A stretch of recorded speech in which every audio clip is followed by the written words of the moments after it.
Today on the Self Smarter podcast.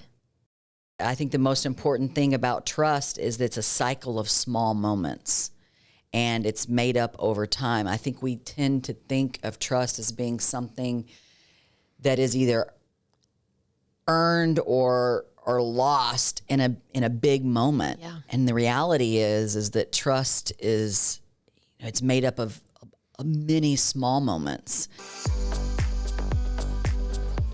Hi, we're Danelle and Megan, the hosts of this conversation-centric podcast for leaders seeking to be better every day. Whether you choose to be a leader in the workplace, at home, or in your community, we believe the most effective leaders are equipped to not only be self-starters, but self-smarter. Good afternoon. Hi. Hello. Hi. Is it cocktail podcast time? Well, yeah, you don't have to ask me twice. Do you I think you trust me more when I show up with a cocktail.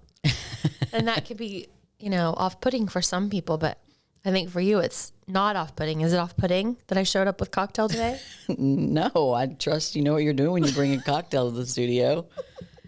Speaking of drinking, we're a few episodes in, and we've been getting some really great feedback from people. I really appreciate it. Some constructive feedback. And so if you want to have a fun drinking game, Ooh. You can go listen to episodes 1 and 2. And every time we use the word unpack, you can take a shot and you will be well on your way to a very good time. So thanks to our friend Adria, who pointed out we might be overusing the word unpack. Isn't it interesting? Like our nerves went to that word. Unpack. Hey, how about we unpack? Well, if you're playing that drinking game now, you just might have drank half your drink because I just said it like 6 times. But yeah, right. Evidently we say that a lot. Mm-hmm. Can't promise we won't say it again. Yeah, I can't promise it. Can't promise. But Gonna try because we appreciate when we're saying something that's causing someone pain. Yeah, and it's really all about self-awareness. It is. And how many times we use one word over and over again. So thank you for that feedback. Mm-hmm. We're open to feedback. We love it. And it's just going to make it better for everyone involved. So yay. And today we're going to unpack. I had to. Okay. We're going to unpack trust. Okay. But before we jump into that, I want to make sure we're letting everybody know who the heck we are. If you're new, thank you for joining us today. If you're back again for more fun in the leadership seat, welcome back. I'm Megan, and this is my good friend Danelle. Hello. And we are leaders, we're marketers, and we're women working to enrich our lives with learning to become self-smarter and hoping we can share some of that with you on this podcast. Yeah. So thanks for being here today, ladies and gentlemen out there. So Danelle, today we're going into deep water. I like saying deep water. That just means we're going into some deep stuff here. And so for the listeners, that's pay attention. Pay attention. She's got a lot of juicy information to share today. So buckle up. It's going to be a good one. Why trust? Danelle, why did you decide to do trust today? I think we all have trust issues. And I think that typically we tend toward a perspective that trust either exists or it doesn't exist. And it's one of the things in my own personal awareness journey, and then certainly desire to become a better leader and mother and friend and fill in the blanks. I realized that I didn't truly understand how trust works. And so I want to make sure that we're talking about these things because I became so aware of what trust really is and what it isn't, and I wanted to share it. Okay. Would you say that trust is sort of an emotion? Is it an absolute? Well, it's definitely an emotion, and it's not absolute, and that's what I learned. And Brené says it best. She describes trust as being a gauzy construct. Yeah. What is that? Can you talk about that a little bit more? I mean, gauzy construct means that it has variations to it. Again, it's not absolute. There's not one thing that makes up trust. And so because of that, building trust is hard work. Mm-hmm. It's tedious. And trust is also behavioral. You can't make someone trust you. You can only behave in a way that allows people to trust you. Okay, that was a quote moment. That's tweetable. Okay.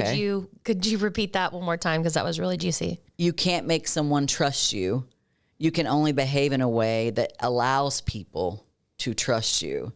And I think if you start to think about trust as being something that we individually do, it's something we make, we create, we build, we maintain, and often we have to repair it.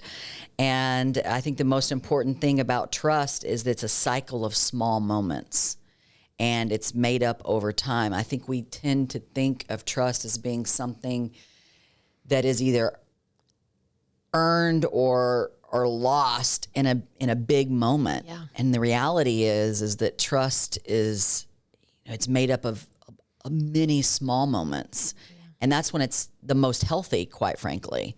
And I didn't have a great relationship with trust prior to understanding more, which is, again, all the stuff we're going to share today.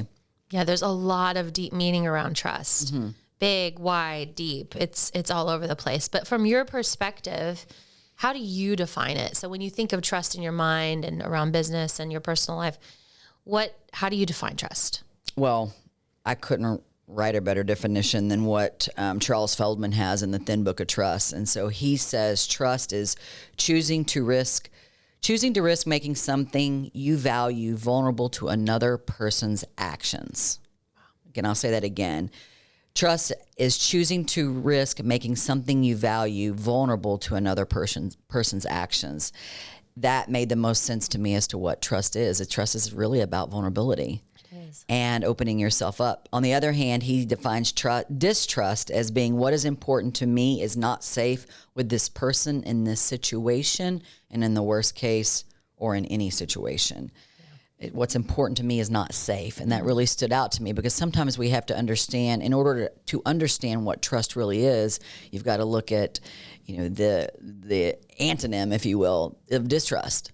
And so I think that his definition really helped me to understand the deep emotions that can be tied to trust. And also I like that Patrick Lencioni, he explains in the 5 dysfunctions of a team that there are 2 kinds of trust. Predictive trust, which is we've known each other for long enough, you can almost predict how I'm going to show up in any situation. You knew how I was going to show up today, and you trust you knew I was going to show up today. And so that's predictive trust. Yeah. The other is, and I think the most important, and really where we started to, I think, have a healthier relationship with trust around here, and certainly me personally, is vulnerability-based trust. And this happens when people are open and honest.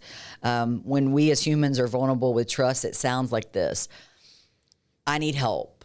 I don't know the answer to that. I screwed up. And when individual to individuals, or when groups are able to communicate in that vulnerable way, if, again, trust is rooted in vulnerability, then we're living out a healthier version of trust in terms of how we're showing up with each other. So I like those definitions by those 2 gentlemen. So, and we're both visual. Well, we're both audio and visual learners, but when we see things kind of come into clarity for us. So was there a framework or a philosophy that helped you kind of visualize trust and that may help our listeners? Yeah, there's a lot out there on trust. So that's the good news. It just seems, for whatever reason, it wasn't as intentional for us in our organization, or for me as a leader. And I kind of latched onto 3 philosophies. And the 4 distinctions of trust from the Thin Book of Trust, that's a mouthful. And then Brené Brown, and that's by Charles Feldman. And then Brené Brown's 7 components of trust that she calls braving. That's her acronym.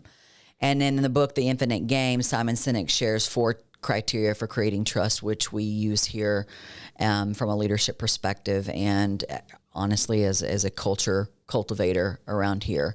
So those are the 3 that I would say we use the most, or I use the most to shape my understanding, deeper understanding of trust. Okay. Yeah. And in our last 2 episodes, we talked a lot about culture, and I would say that these 3 that you just mentioned have been helping us transform our culture, remodel our culture. So I think it's helpful. I think it would be helpful if you gave just a little overview of each one. Right. Well, the 4 distinctions of trust, Charles Feldman, he They are care, sincerity, reliability, and competence. So just real quick, care is you have the other person's interest as mind as well as your own when you make decisions. So you're thinking of someone else when you're committing to something, for instance. You're honest, you say what you mean and mean what you say. And you can be believed and taken seriously. So that's sincerity. Reliability, you meet the commitments you make and you keep your promises. And then competence is you have the ability to do what you're doing and or proposing to do. So when you think about those 4 distinctions of trust, a great example is that I'll give a very simple example. You know, you were trusting that I showed up here today on a particular time. And you know that I care about this podcast. You know that I'm sincere about it. And you can trust those things because they've been established. But if I showed up 30 minutes late today, there's reliability is in question. And then I'm competent. Well, I don't know that we're competent with podcasting yet, but we sure as hell are trying. We're trying. But if you think about it, you could, in that moment that I showed up 30 minutes late, have an established trust issue with me that you could say I can't trust her to show up on time. I mean, how many times have we made that general statement about trust? Well, if you think about trust as being multifaceted versus, again, this absolute, right, then you can say, actually, I'm struggling with reliability, her reliability. I can address the reliability there versus she's untrustworthy. Right. Can't trust her at all. Just a blanket just write it off. Yeah, write me off as being someone who's not all the things, like showing up for this particular example. So again, that was a very simplistic application of his 4 distinctions. But when I could start to see, again, using visuals, and I saw these definitions and this, again, these aspects of trust, it made so much sense to me that, wow, what piece of trust am I struggling with when I would have those moments? So I think it gives us a lot more compassion, quite frankly, and understanding. So Brené's is a little bit more robust, but the way she talks about trust is using, again, the acronym is BRAVING. So boundaries, reliability, accountability, the vault is the V, integrity, non-judgment, and generosity. And she says she uses this acronym because when we trust, we are braving a connection with someone. So that's how they developed the construct of braving. And again, you can go and there's so much written out there. I think that actually comes from Daring Greatly, braving the acronym is, but I could be wrong there. But we'll make sure that we put the accurate source in the show notes. And when she's talking about trust, she starts usually her talks talking about a marble jar. And the marble jar it's a metaphor that when let's just say you and I, we each have a jar and we have marbles in it. And those marbles represent things that I've done or that you have done that foster trust. The marble in the jar is fostering trust. However, when I'm late to a meeting, when I tell you I'm going to do something and I fail to do it, or whatever breach of trust that in those small moments or even large moment, marbles come out of the jar. And so when we think about our relationship with others, whether it's in the workplace or outside of the workplace, the marble jar is really helpful in thinking about, what am I doing to build trust? Yeah. Because it is about us working to build trust with one another. And if it's something you're subscribed to, you want to be trustworthy and you want to trust others, then I think just that metaphor alone can help us in those moments of, is this action of mine fostering trust or is it, crushing it? And so I think that has been very helpful. And then the third one, again, Simon is such a North Star for us, but he, in his book, Infinite Game, which is one of my all-time favorite books of his, definitely, but really of all time, he talks about creating trust. You need four actions. You need to be creating a circle of safety, which means creating a space where people can fail and learn.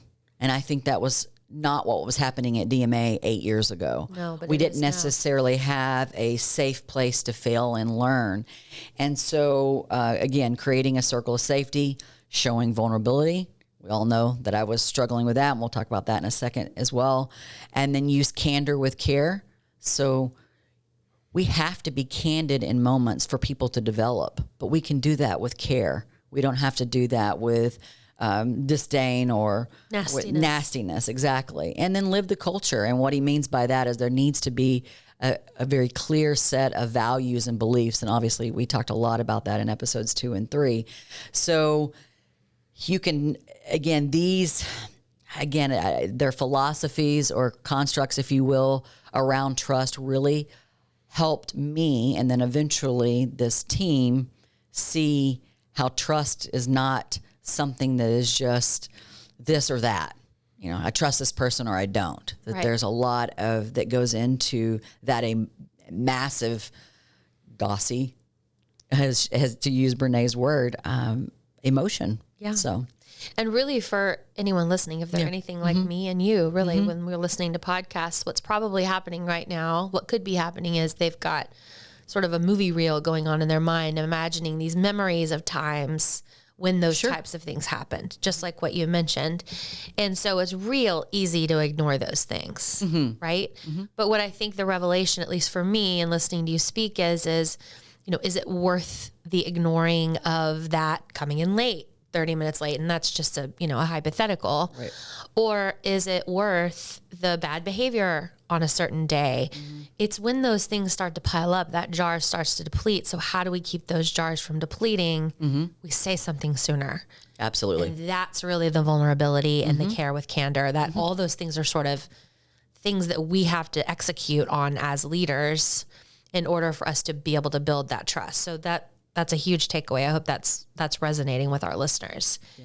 And then another thing that was occurring to me when you were speaking was there's really 2 ways to go about trust. I mean, you are right. It is a gauzy construct. There's so many avenues, so many definitions, but really there's two avenues to trust. You're either building it or you're destroying it. So how have you learned how to build it as a leader? I had to lose it. And I became a more trusted leader when I saw that I had lost the trust. I mean, let's be honest, there's a lot of trust issues at play with a 26% approval rating. Yeah. Oops. Yeah, there's definitely some trust issues. Yeah. And so I would say, I had to lose it in order to want it, to get it back. And the great news is I became aware of how to do that in a healthy way. And that's why I've been able to find our way here 8 years later. Right, exactly. And losing it is tough, but sometimes it's the path. It is. So I appreciate you sharing that. That was very vulnerable of you.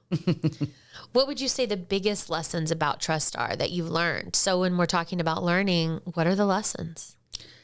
To be vulnerable. Yeah. And that was the biggest for me. I showed up with a lot of armor.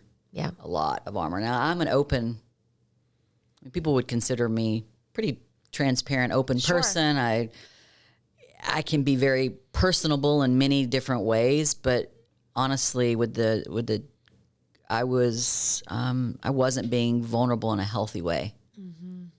I had a lot of filtering going on. So I think that was one of the things, again, one of the key things is learning to become more vulnerable, doing what you say. And when you can't, I struggled with this as a leader, is that sometimes I would make a commitment and for whatever reason, I couldn't keep it. And sometimes it was for things that were outside of my control. But what I wasn't doing is I wasn't being vulnerable to stand in front of everyone and own it and say, I made this commitment and for this reason, it's not going to come to fruition. Right. However, here's plan B. And sometimes I would just let plan A dissolve and I would let people down and it would crush trust. And so I learned to be, again, I think that's part of the vulnerability is learning to say, this didn't turn out the way I'd hoped it would have turned out or the way I committed it to you all. And then part of that is acknowledging and apologizing. You know, when you know you've broken someone's trust, is really truly owning the acknowledgement of it, like restating what you did and apologizing for it. I think that's something I'm constantly still working on.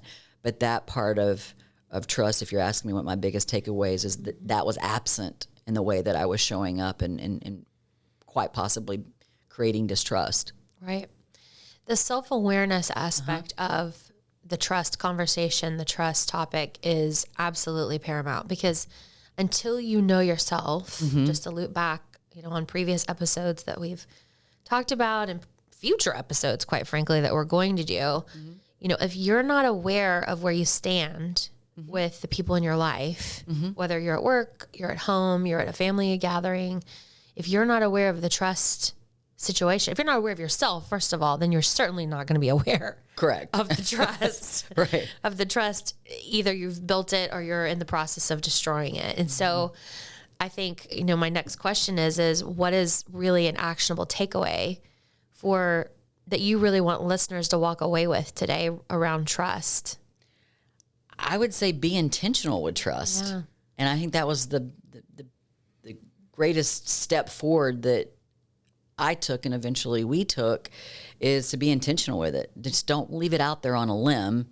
And, if you want to show up as a good leader, friend, partner, human at the end of the day, Right. Trust and trustworthiness it's crucial. And becoming committed to it, like commit to being trusted and trusting of others, takes intentionality. And I didn't realize that. And that's, again, something that you think about all the things that we're taught. Trust is one of those things that, we come into this world trusting Our mothers. we're born. We're born. We're not born of distrust. No. And so that's fostered over time. Right. And if you think about it in that type of, I guess, biological way, then where does it start to break down? And where, Seth talks about a similar, I guess, if you think about creativity, Seth Godin talks a lot about we're born these creative, and then over time, it's chipped away at. We're born curious species. We're a curious species. It's how we learn to do the things that we learn to do. But yet over time, that tends to get chipped away at and gets, I guess, I don't want to use the word crushed, but it gets whittled. Yeah. Whittled and whittled. And I think trust falls into that same category. It's one of the things that I started to realize. And so I think it's one of these emotions. It's one of these almost soft skills. Yes. I do not like the word soft skills, but real skills really is something we need to become more conscious of. Yeah, I agree. And when I think about, people ask, they talk about at the end of your life, you're going to be thinking about things in life that you're proud of, that you're not proud of, or that you wish you'd done over. I've really been thinking about this in terms of trust. People always, or typically, at least when they're talking to me, they talk about sort of material things, or even, having multiple children. Are you going to be, they ask me that, like, are you going to be sad that you didn't have multiple children? And I'm thinking, gosh, when I'm, in at the end of the road. Yeah, at the end of the damn road. I don't think I'm going to be thinking, man, I wish I would have had those twins, that's just not it for me. But for me, it's what's, all the days in between, all the ways people felt about me as a human, and how I was able to deliver good news, bad news, being there for you, being not there for you if I'm unable to, but all those things, it's trust. That's to me, was I trusted? Right. If I'm laying there or standing there, wherever I am, hopefully I'm not flying anywhere. Please. Gosh, how did we go down this dark hole? Because I'm a 9. Okay. And then I go there sometimes. But okay. But it's just about the dash. It's about the how you live your life, the daily. And it's trust. It's Absolutely. Am I worthy? Am I worthy of your trust? And so it's with everybody we meet. And I think this is from a leadership perspective, it's not only been transformational for our business, it's also transformed me as a person. Same. Yeah. So thank you. I'm glad we talked about this today, and I hope it's been meaningful for our listeners. Yeah.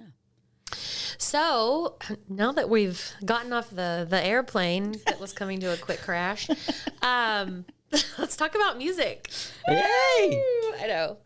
Okay. So something that happened recently was the Super Bowl. Something that happened recently. A big event. Okay. Where people got excited. I got real excited about the halftime show. Okay. I mean, I was talking and doing everything else during the game. Well, okay. I'm not going to judge you. I'm not going to judge you. But that halftime show. Okay. Was amazing, I thought. Yes. It was very, there was some, I didn't know how that was going to come together. Yeah. I'll be honest with you. And again, I like the single performances. I don't know. I loved, the last few years of the solo performances. So I didn't know how I felt about this performance. I didn't. Okay. So what did you think? I think it was an incredible expression of trust. If you think about I thought the transitions were seamless. I did too. I thought the way they coordinated all of that was pretty spectacular. If you think about the performance itself, there were no spotlights. It was in the middle of the day. And if you think about performers, sometimes it's easy to hide stuff when a spotlight is one place and it's dark over here. Yeah. So they were pretty exposed. There had to be a lot of trust between the performers, the technicians. I mean, it was again, not that there's not when there was plenty of trust last year with The Weeknd that had to happen to make that incredible performance. And by the way, I'm in the camp that thought it was amazing. I know there's other camps that didn't think it was that great. Thank you for confirming that. Yes. No, I loved it. And I think, but in this instance, it was just a good example of, well, first of all, I thought the selection and what they were trying to do by bringing out the essence of LA. Yes. And, I thought that was well done. And then again, I just think what it took to pull that off is a perfect example of a lot of preparation and trust. So I think it's apropos to talk about it. Ooh, I appreciate that. Plus, who doesn't love a good Dr. Dre or Snoop Dogg, right? Am I right? With a little cocktail? Yes, that's right. That's why I have a cocktail in my tumbler exactly today. Is because you're going to come at me with Dr. Dre. That's right. We come full circle. All right. Cocktails. Who knows what's in this glass? Maybe I made a little something for you. But yeah, that brings us to a wrap on our conversation about trust.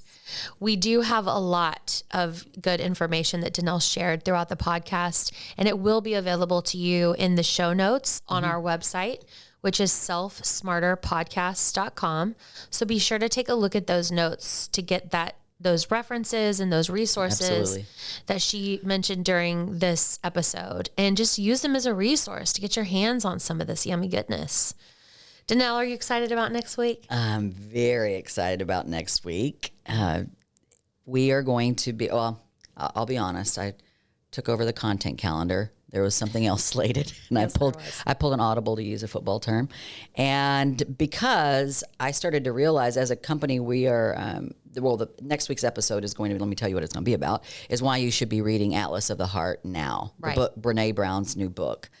And I started to realize we're doing a 6-week book club on it as a company.